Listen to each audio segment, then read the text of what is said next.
Left Bank News. Black Lives Matter. I'm Rebecca Sansom.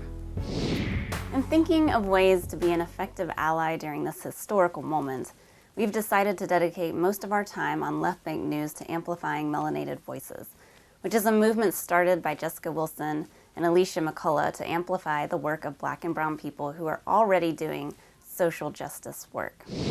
So let's begin with a short clip of Afrofuturist, activist, and storyteller Janiyah Future Khan explaining how to effectively talk about privilege. When the word privilege came up, there would be such a unilateral condemnation. It didn't matter if it was a classroom or an office with coworkers or a church. There was just this unilateral closing off. And I had to think about why that was. And I realized that most people who were responding that way had never heard that term before in their life.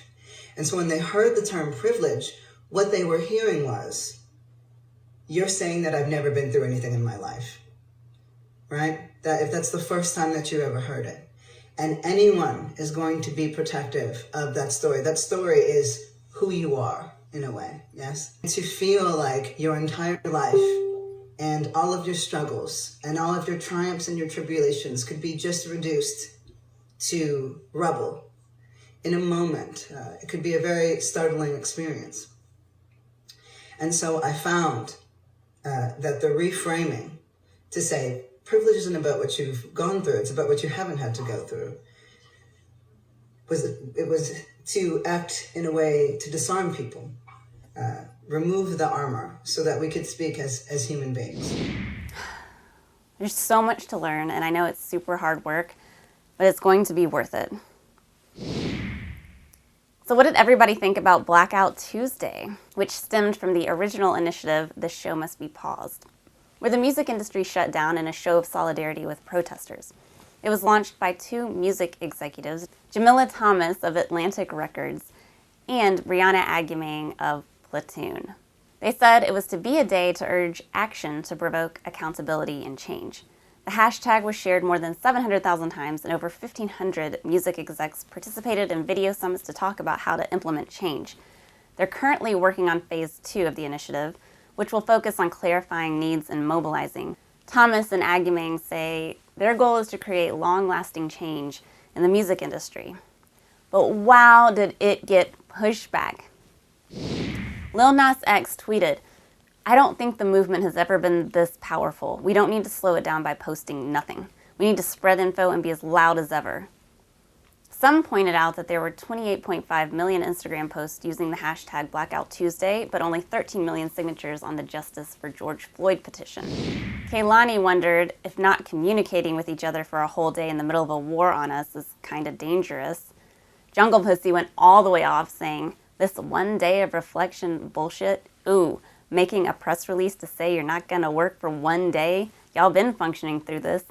P.S. Your faves are puppets." This is why we love JP, who's always welcome on the show.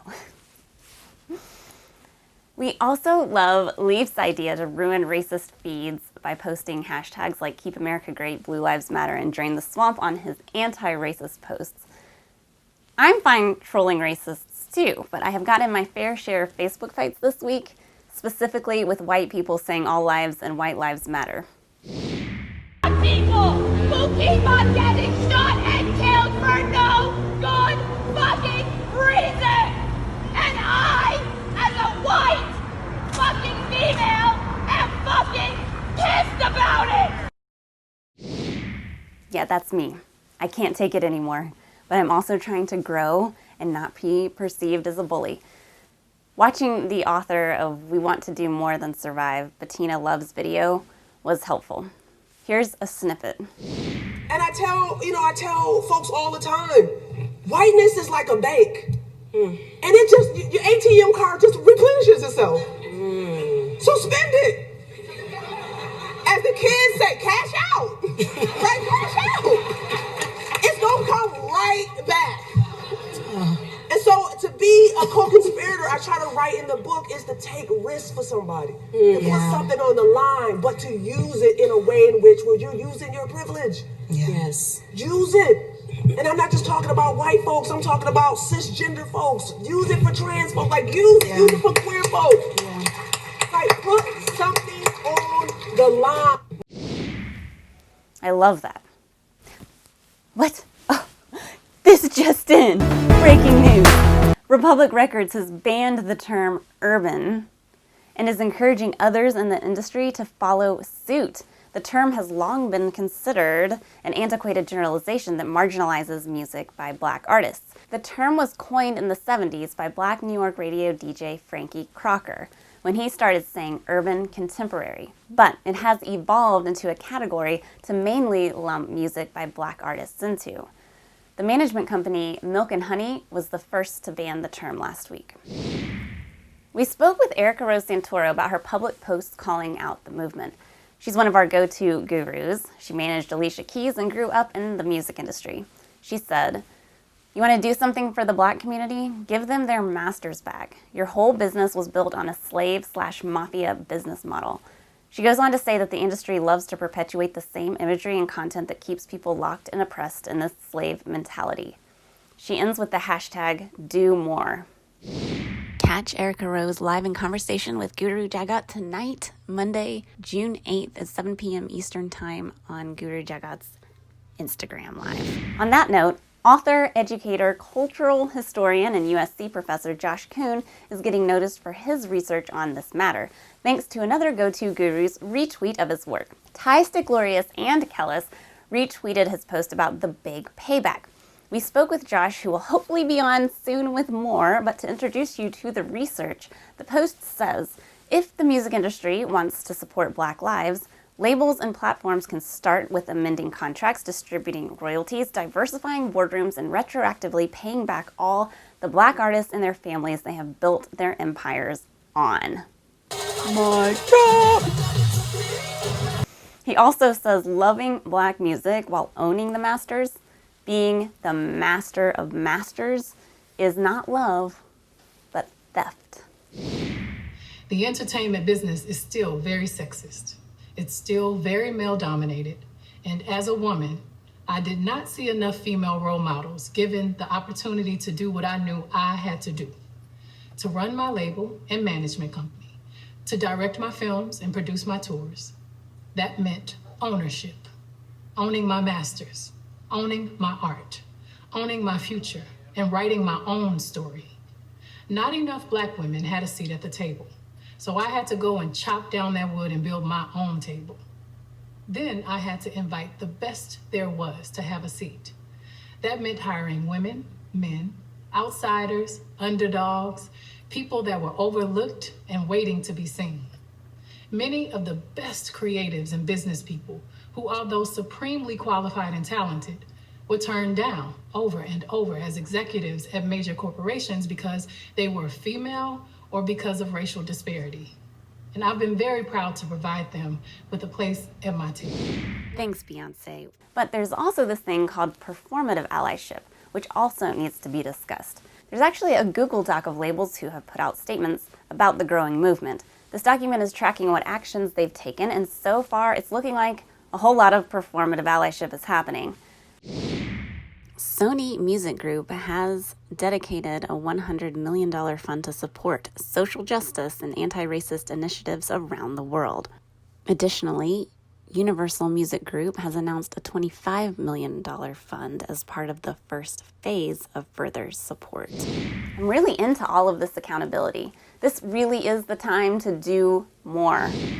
Okay, because of the enthusiastic response to Lovely Ocean last week, we decided to ask her if she wanted to drop some more relevant bars this week. And she said yes! What's up, Left Bank? It's Lovely Ocean, and here is a preview to my latest song, Uncertain. Wait a minute!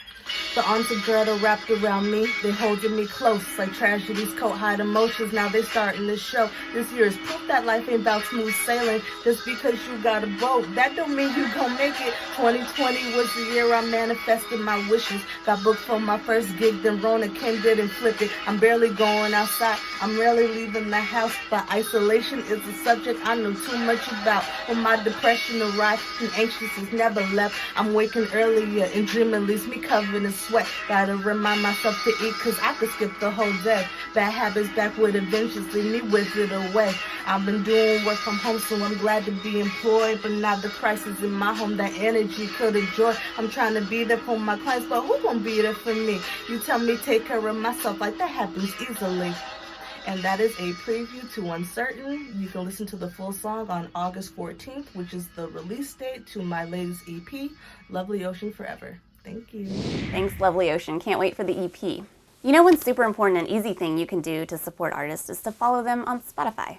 That's because the algorithmic playlists are the most important source of streams to get more streams.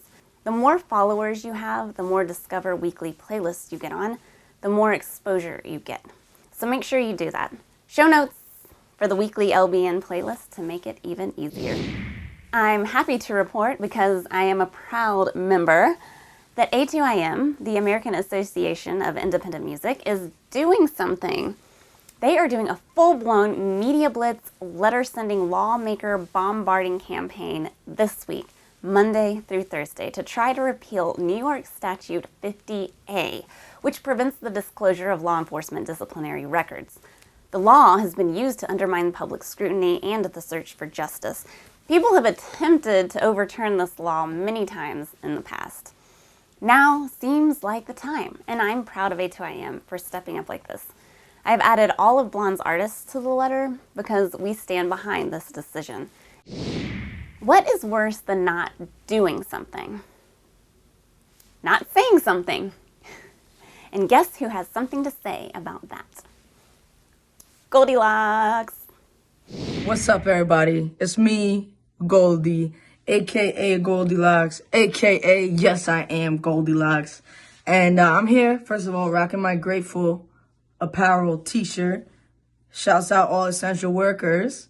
And this week, I want to talk about how speaking up matters. I would like to congratulate Daddy Yankee for speaking out in support of Black Lives Matter and what's going on. Anuel for speaking out in support of what's going on. I would like to congratulate Rosalia. And there are plenty others who are still coming out in support. And I just want to congratulate everybody who has the courage to speak up, because it matters. And to those who make black music like reggaeton and hip hop and haven't yet spoken out, we just want to know, where are you and why have you been so silent? You know, I personally had an experience yesterday at my own home where my landlord, who lives upstairs, which is like family to me, and we came together to make a Black Lives Matter sign to post on the side of the building. We did, and yesterday when we were having dinner, some white neighbors came over and started yelling at us to take that shit down. They then went on to call me a dyke and to yell hateful slurs that I won't repeat to the people who were with us. And they proceeded to terrorize us to the point where everybody went outside, and all of a sudden there was 4 or 5 cop cars outside. And things got really blown out of proportion. And I think in that moment, 2 of my friends who are lawyers, Raquel, who is a dancer, and I, who am an artist, we had a choice to hide, right, and protect our brands and our careers.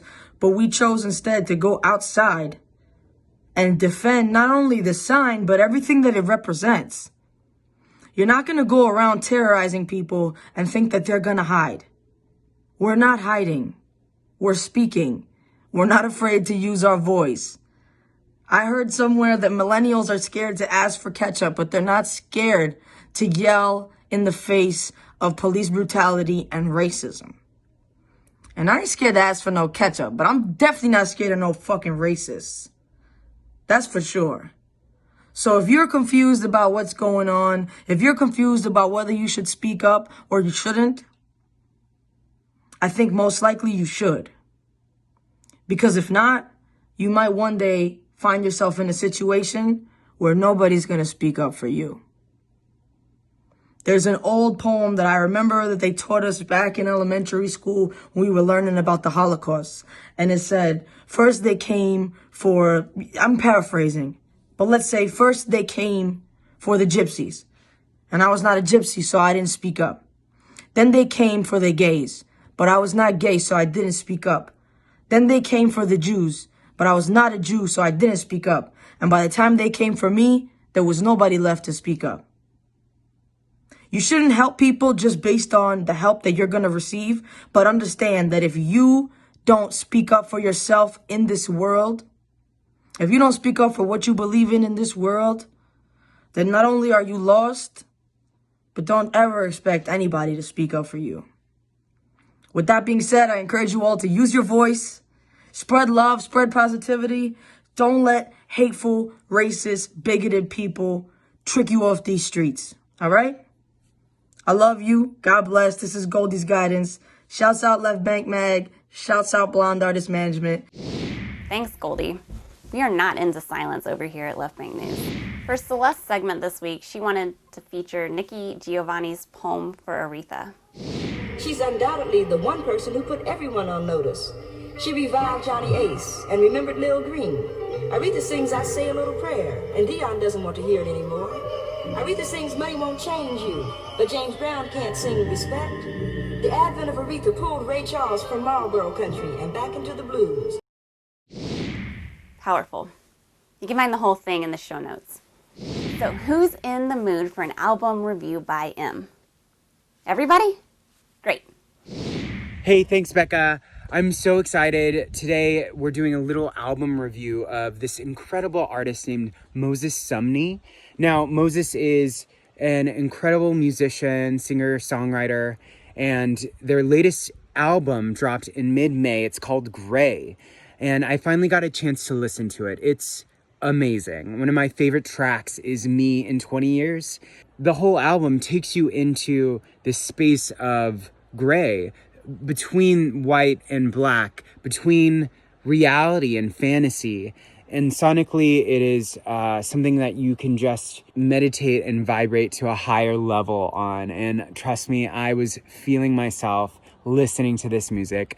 Moses, we love you. We hope you are safe. And thank you for your incredible work. Thanks, Em. For our featured album this week, we highly recommend RTJ4, the Run the Jewels album that Killer Mike and LP decided to drop early. It's been called the rap album The Moment Demands, and you can download it for free on their website. They even give you the option to donate to the National Lawyers Guild Mass Defense Fund, which we also highly recommend doing, and has already raised over $75,000 for the Defense Fund. White people need to listen. Black Lives Matter. The new earth is about to arrive. I'm Rebecca Sampson.